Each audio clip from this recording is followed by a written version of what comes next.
Good evening, everyone. So we now find ourselves, it's Rosh Chodesh today, so Chodesh Tov, it's the beginning of the 9 days. It says it's actually not such a good time for the Jews. Mishenichnas Av mema'atim besimcha, as this month comes in, we should diminish, decrease in joy. On the other hand, when it comes to the month of Adar, we should increase in joy. In fact, somebody who has a court case or something or judgment should delay it kind of to the happier months of Adar. But today's title is, what could we do about fear? Why are we so anxious? Coronavirus is here, right? We in the pandemic, coronavirus, we're so afraid. So let's look at the original Tisha Bea'v. Let's look at the Talmud, Tractate Ta'anit 29a. But Tisha Bea'v nigzar al avotenu shelo yikansu la'aretz. On Tisha Bea'v, it was decreed upon our forefathers that they should not enter into Israel. This was decreed on Tisha Bea'v. This was a whole story with the spies. So let's just take a look over here. I'm going to skip just a little bit.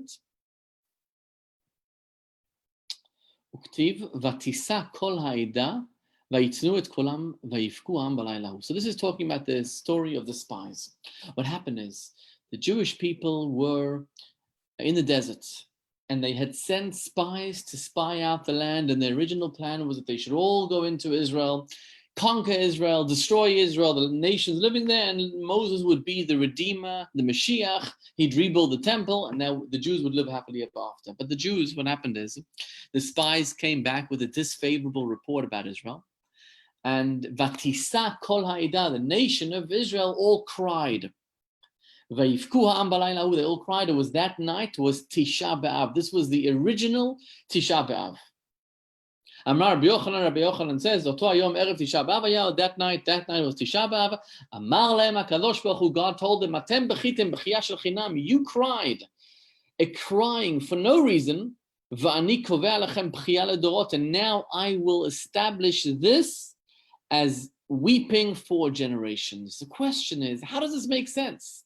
Because the Jews cried for nothing, therefore, now God established Tisha Bea'v as a crying for generations. Remember that Tisha Bea'v, World War I, for example, which was a heralding of World War II, started Tisha Bea'v, the Spanish Inquisition. The Jews were expelled from Spain, Tisha Bea'v. There were many calamities, including the destruction of the two temples, which happened on Tisha Bea'v. So what? Because they cried for nothing, therefore God will now establish it as the weeping for future generations. What is going on? What does this mean? And it's a tremendous, beautiful lesson over here.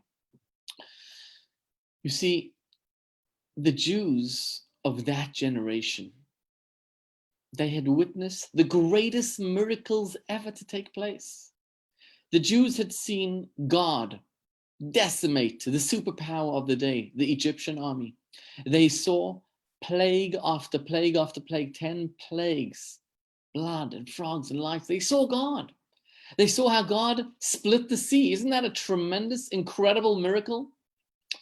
They witnessed manna falling from heaven every single day, and water from the well of Miriam, and constant miracles in the desert. Korach, the mutiny, he was swallowed in earth. They had witnessed God giving them the Torah. So now God can't take them into Israel and destroy a couple of giant nations. It seems ludicrous. It's so easy.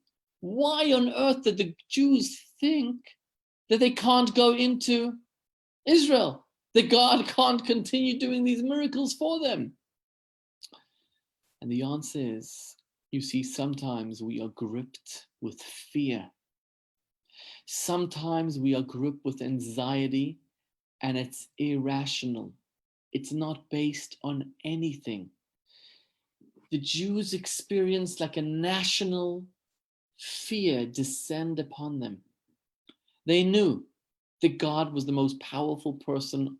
They knew and they saw all the tremendous miracles that God had performed.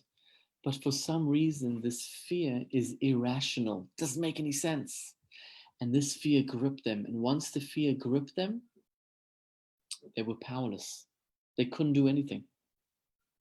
You see, one of our greatest problems is fear. What did Kennedy say? We have nothing to fear but fear itself. We find ourselves today in 2020 in unprecedented times. But I think one of the greatest things there is fear. We're afraid. The Jews were afraid, irrational. They didn't believe in themselves. So the meaning in the Talmud is not that God punished them because they were crying for nothing, therefore God will give them a reason to cry. No, they were crying for nothing was a symptom of the fact that they didn't believe in themselves anymore. It was a symptom of the fact that, we can't do it. It's too difficult for us. God can't do it. It was a symptom of that fear. And God said, whenever in the future generations you will be gripped by this irrational fear, you're going to be left to your own devices, and that will be a cause for not being able to accomplish what you need to. You see, when we don't believe in ourselves, when we don't believe that we can do it, this is sometimes the greatest problem that we face. If we only believed that God will only give us a challenge that we can handle, then we know we can handle it.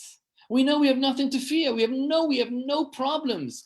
Belief in God, belief in our ability, belief in the abilities that God gave us destroys fear, destroys anxiety. We wouldn't need to take all these anxiety pills and anxiety medications if we only believed with all our heart and all our soul that God gives us the power, the capacity, the ability to accomplish.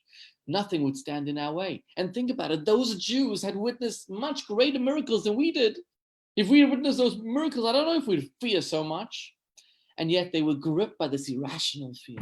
And God said, when you grip by that irrational fear, that's Tisha Bea'v. By the way, Tisha Bea'v 9 is missing the 10. 10 is considered completion. 10 is all the sfirot. 10, that 10th is the belief in your majesty, belief that you can accomplish. 9, Tisha Bea'v, is missing that 10, that belief, that power. They tell a story of an innkeeper who was living in an inn for many years, 20 years, and he was a poor man. He couldn't pay his rent, but the Poritz had a kind manager, and this manager, he overlooked this guy, and he never told the Poritz that this Jew was never paying his rent. And so it went for 20 years, and the Jew wouldn't have been able to pay his rent anyway. And after 20 years, this manager died, and a new manager came in who hated Jews. And right away, he saw that the Jew hadn't been paying his rent for 20 years. He looked at the books. So he went to the Poritz, he told him, this Jew is not paying his rent, you got to get him, got to get him, got to get him. So the Poritz called him over and he's warned him, if you don't come up with the money for the last 20 years and the rent from now on, I will put you in jail and you'll never see the light of day again. And the Poritz had the power to do that to the Jew. So the Jew went to his Rebbe, Rabbi Levi Yitzchak from Berditchev, and he begged the Rebbe for a blessing. He said, listen, I can't, this is crazy. I mean, my poor family, my children, I have little children. And Rabbi Yitzchak Marditchev told him, he listened to his story and realized the Jew was a sincere Jew, a nice Jew, a kind Jew. He's just a poor Jew, poor person. So he went into his room and he came back a few minutes later with a sealed envelope. And Rabbi Yitzchak Marditchev told this Jew, take this sealed envelope and give it only to the Poritz, and may God be with you. So the Jew left. On the way, he's thinking to himself, oh my God, what relationship does this rabbi have with the Poritz? The Poritz won't respect this letter. Why on earth would he listen to this letter? And he starts, oh my God, he takes out the letter and he wants to open it and puts it back. And then he wants to open it, he puts it back. And after a couple of hours of doing this, he finally opened the letter. And guess what he found inside the letter? He opened the letter, and the letter, it was a blank page. There was nothing there. So he put the letter back, sealed the envelope, and he's like, oh my God, what should I do now? But in the end, he brought himself to believe in, the Rebbe, and he came to the Poritz. The Poritz said, you have my money? And the Jew says, I have a letter from you from Rabbi Yitzchak from Berditchev. The Poritz takes out this letter, reads it, and after a few minutes, he says to the Jew, okay, what happened in the past happened, but from now on, I want you to pay my rent. But I'm willing to wipe out the 20 years of debt, but from now on, you pay my rent. So the Jew was so excited, he was so happy, miraculous. Oh my God, he's so excited. He went back to the Rabbi Levi Yitzchak Marditchev and he told him the story. And Rabbi Levi Yitzchak Marditchev was not happy. He tells the Jew, He tells the chassid, his student, if only you had believed, and you had believed enough that you would not have opened that letter. I put in that letter the powers that if the Paris would have seen that unopened letter, he would have not only erased the debt for the last 20 years, but he would have also given you the inn as a gift. He wouldn't have charged you rent for the rest of your life. But because you didn't have enough belief, you opened the letter, so it only worked for the past, but not for the future.